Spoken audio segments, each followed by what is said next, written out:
With the camera icon pressed right on the lock screen, you can snap a photo or get started with video recording in the blink of an eye. While this instant access to the device camera is pretty helpful for most people, some of you might find it annoying and want to block it altogether. If you're one of them, you'd be glad to know that Apple has finally offered a better way to remove the camera from the iPhone lock screen in iOS 18, and that's exactly what I'm going to show you in this hands-on video. That said, let's get started.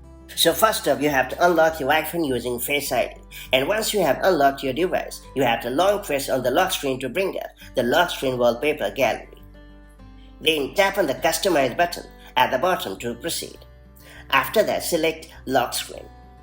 Then you have to tap on the tiny minus button at the top of the camera icon.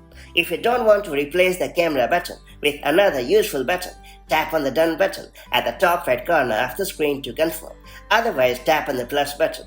Then you have to select the preferred actions like timer, dark mode, and more that you want to add and select it. And finally, tap on the Done button at the top right corner of the screen and you are good to go. Later, if you ever want to bring the camera back on your iPhone lock screen, dive into the same lock screen setting and then select camera in the end and hit the Done button. And that's pretty much it. So that's how you can easily add or remove camera on your iPhone lock screen in iOS 18 or later. If you found this video helpful, do like and share it, and I'll see you in the next video with more such handy iPhone tips and tricks. Till then, stay safe and have a great time. Bye-bye.